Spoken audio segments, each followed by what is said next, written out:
শুয়ে থাকবি, বসে থাকবি, মোবাইল চালাবি, আবার ঘুমিয়ে যাবি। আর যখন পড়ার সময় আসবে তখন কান্না করবি যে আমাকে দিয়ে হবে না, আমার পড়ায় মন বসে না। তারপর আবার ঘুমিয়ে যাবি, তারপর আবার জেগে উঠবি, আবার খাবি, আবার ফোন চালাবি। আরে তোর চেয়ে বেটার তো একটি পশুর জীবন। কমসে কম সে এটা তো বুঝে যে তার জন্য কোনটা বেটার। সময় কম, ধীরে ধীরে সময়গুলো চলে যাচ্ছে। আজ তো বাবা মায়ের হোটেলে বসে খাচ্ছিস, কিন্তু কাল তোকে কে খাওয়াবে? কাল যখন তোর ফ্রেন্ড সার্কেল তোর থেকে আগে চলে যাবে, যখন তাদের স্বপ্ন পূরণ করতে থাকবে, তখন তুই রাস্তায় রাস্তায় ঘুরে বেড়াবি আর কান্না করতে থাকবি। আর বাহানা দিয়ে যাবি আমার ভাগ্য ভালো ছিল না, আমার সময় খারাপ ছিল, আমার কাছে এটা ছিল না, আমার কাছে ওটা ছিল না। আরে কাকে বোকা বানাচ্ছিস? কাকে মিথ্যে বলছিস? এই দুনিয়া মানুষের চিন্তা ভাবনাকে বোঝে না, মানুষের কষ্টকে অনুভব করে না। যদি তুই একটি ভালো লাইফ লিড করতে চাস, নিজের ভাগ্যকে বদলাতে চাস, তাহলে কিছু করে দেখাতে হবে। আমার পড়ায় মন বসে না, আমাকে দিয়ে হবে না। আরে বন্ধ কর তোর এই বাহানাবাজি। তোকে দিয়ে কেন হবে না? তুইও তো একটা মানুষ, কি কমতি আছে তোর ভিতরে? তোর কাছে এমন কি নেই যে তোকে দিয়ে হবে না? যে ক্লাসে টপ করে সেও তো একটা মানুষ, তারও তো দুইটাই চোখ, তারও তো একটাই মাথা, কিন্তু তোর আর তার মধ্যে পার্থক্য অনেক। তোর পড়াশোনায় মন বসে না কারণ তুই কাম চালানোর জন্য পড়াশোনা করিস।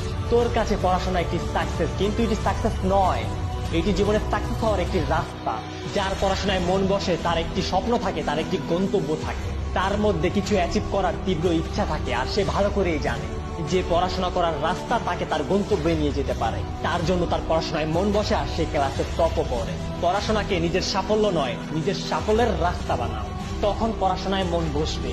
তখন কেউ কেউ বাহানা বানায়, আমি তো ফোন এডিকশনে এডিক্টেড হয়ে পড়েছি, আমার পড়াশোনায় মন বসে না। আরে ফালতু বাহানা বন্ধ কর। মোবাইল তো সেও চালায় যে ক্লাসে টপ করে, মোবাইল তো সেও চালায় যে সাকসেস থেকে সাকসেসফুল হয়েছে। দুনিয়াতে প্রত্যেকটা মানুষ মোবাইল ফোন ইউজ করে, কিন্তু সে জানে কখন কি করতে হবে, কখন ফোন চালাতে হবে, কখন ফোন চালাতে হবে না। আরে তুই জীবনে কি করতে পারবি যখন ছোট একটি মোবাইল ফোন তোকে তার গোলাম বানিয়ে ফেলে? তুই সামান্য একটি মোবাইল ফোনের সাথে জিততে পারছিস না, আর কথা বলিস বড় বড়, এটা করব, ওটা করব, এটা হতে চাই, ওটা হতে চাই, জীবনে একজন সাকসেসফুল মানুষ হতে চাই। আরে চোখ খোল, এখনো সময় আছে, বাহানা দেওয়া বন্ধ কর, এখনো সময় আছে।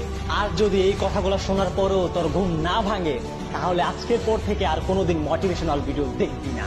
আর যদি এই ভিডিও তোর মধ্যে পড়াশোনা করার আগুন জ্বালিয়ে দিয়েছে, তাহলে না এই ভিডিওকে লাইক করতে হবে, না কমেন্ট করতে হবে, না সাবস্ক্রাইব করতে হবে। শুধু একটি কাজ করিস, পড়াশোনায় মনোযোগ দিস। মানুষকে দেখানোর জন্য না, নিজের জন্য পড়িস। অনেক হয়েছে বাহানা বাহানা খেলা, এখন তুই তোর স্বপ্ন পূরণ করার লক্ষ্য নিয়ে খেলা শুরু করে দে। যদি পড়তে বসে চোখে ঘুম চলে আসে, তাহলে তোকে পানি দিয়ে আবারও পড়তে বস। তুই সবাইকে দেখিয়ে দে যে তুইও ক্লাসের টপার হতে পারিস।